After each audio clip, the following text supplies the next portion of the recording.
Okay, next class.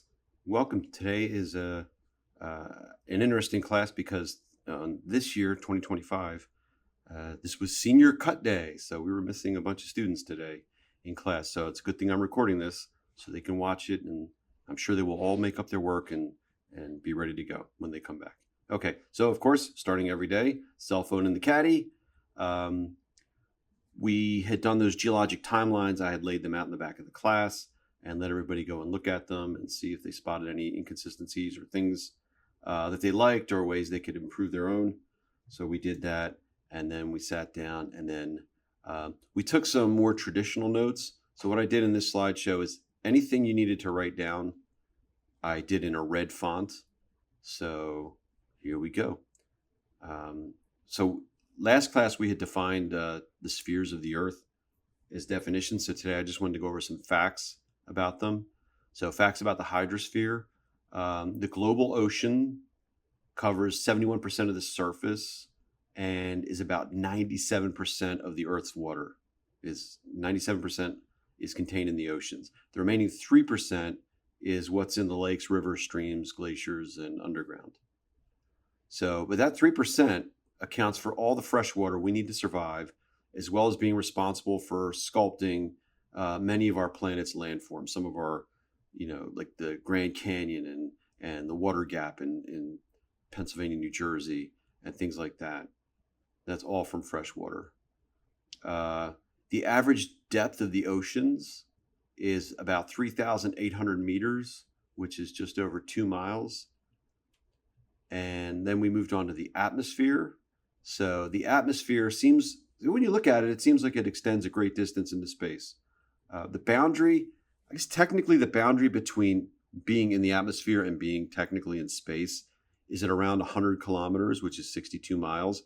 So anybody that flies on like that Blue Origin ship that Jeff Bezos has, they go up just over 62 miles and then come back. Technically, they're all astronauts. They've all been into space. But compared to the Earth's 6,400 kilometer radius, the atmosphere is incredibly thin. In fact, the part that we occupy, the main part of that atmosphere, like if you had a globe, the lacquer coating on the globe that makes it shiny, that's about what we're living in. It's incredibly thin.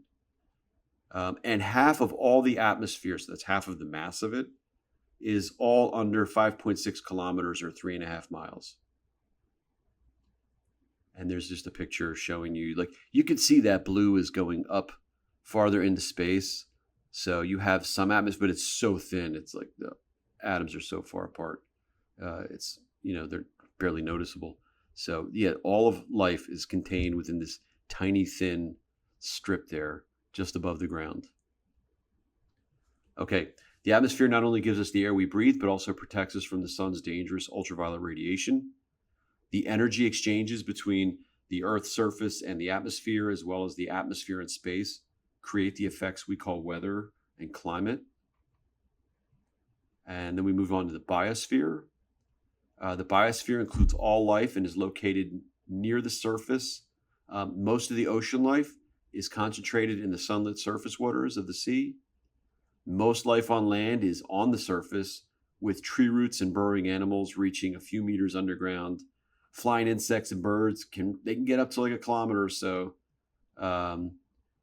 So that's where most of the life is. There are actually a surprising variety of life forms that have adapted to the more extreme environments on our planet. I have just a couple of examples. So now we're back to a black font, so you don't need to write this down. But I just found some pictures.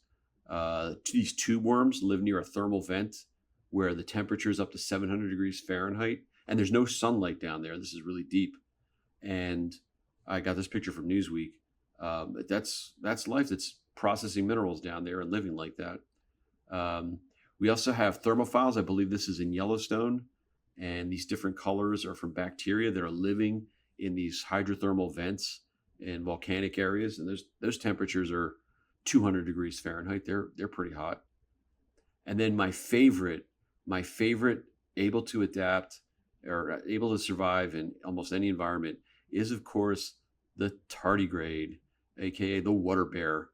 They freeze them, heat them up, dehydrate them, expose them to radiation, put them out in the vacuum. Like they just drop some water on them, they come back. They're really crazy. And they got those cute little claws. So they're pretty good. So we do have some things that are adapted to our more extreme climates. So if they can survive in extreme things here on Earth, then why can't we have some kind of small microbial, bacterial, or few multicellular organism things on a moon like Europa that has water? Who knows?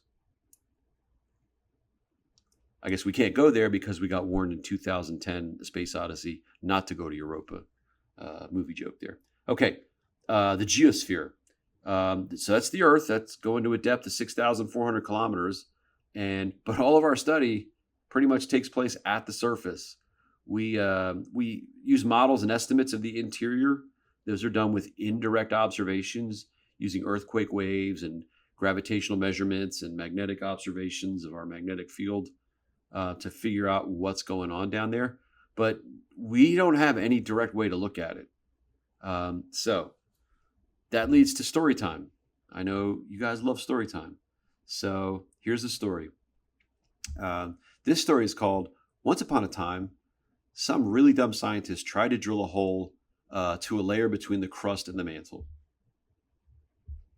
Okay, so I'd like to introduce you guys to the concept of the Mohorovičić discontinuity. This is named after a Croatian scientist, and it was nicknamed the Moho for short. The Moho is a boundary between the crust and the mantle. Its density is different, so seismic waves change direction and speed when they reach it, and that's how it was detected. So in the 1960s, scientists decided they should drill through the Earth's crust down to the Moho, get some samples to study. If they were able to understand the properties of the rocks down there, they might better be able to predict earthquakes and other unwanted events. The plan was to drill off the west coast of Mexico by lowering a drill from a ship through 14,000 feet of water and to drill another 17,000 feet into the oceanic crust there, because the oceanic crust would be thinner than the continental crust, which is thicker. It became known as the Mohole, and drilling in open water is an incredibly bad idea. As I said, the hope was that the continental crust is thinner than the coastal crust is thinner than the continental crust, but they got about 601 feet after several years of trying this, and Congress pulled the plug and said, forget it. Then they called it the no hole, which is funny. Russia next tried to do it in 1970. Now, the Russians were a lot more determined than we were. They actually spent 22 years and tried to dig a hole to the Moho, and they actually got to a depth of 7.5 miles. This is way short of the Moho, though, by drilling on land in what is known as the Kola Peninsula off of Finland. Neither attempt, the Russians or us, didn't even make it a third of the way. I like to use models and scales and things like that. So if we had a scale of the Earth as an apple, and you had an apple to represent the Earth, we haven't even pierced through the skin of the apple yet. And look at how thin the apple skin is compared to the apple. And right there where that red arrow is pointing is somewhere in that region, in the Kola Peninsula up against near the Finnish border, is where they tried to do this. They gave up and they bolted a cap on it. So you got a 9-inch diameter hole going down 7.5 miles, and they put a cap on it and bolted it so that nothing gets in. Or nothing gets out. Because, they got that Hollow Earth thing in Godzilla and King Kong and who knows what else down there. Okay, so here's a little scale of their hole that they built. And so this is 12.3 kilometers deep. That's the 7.5 miles. The deepest active mine is 3.9 kilometers deep. I don't even know where that one is. Mount Everest is 8.9 kilometers high. So the hole is deeper than that is high. The hole is actually deeper than the Mariana Trench, which is 10.9 kilometers deep at that point they call Challenger Deep, I believe. They put this little building here, Burj Khalifa. That's not Wiz Khalifa's brother. That's the tallest building in, I believe it's in Dubai. And the Titanic is at 3.8 kilometers deep in the ocean, and that's like incredibly deep. But this hole went pretty far down there, but again, not even a third of the way. That's just how close we've gotten to actually getting to the mantle. But it's too hard. It's so hot down there. The drill bits fail, and it just doesn't work anymore. So they gave up because it was a waste. Somebody should have told them it's not going to work. All right. So that is the lecture for today. I hope you found story time interesting, and I will see you guys next time. Have a good one.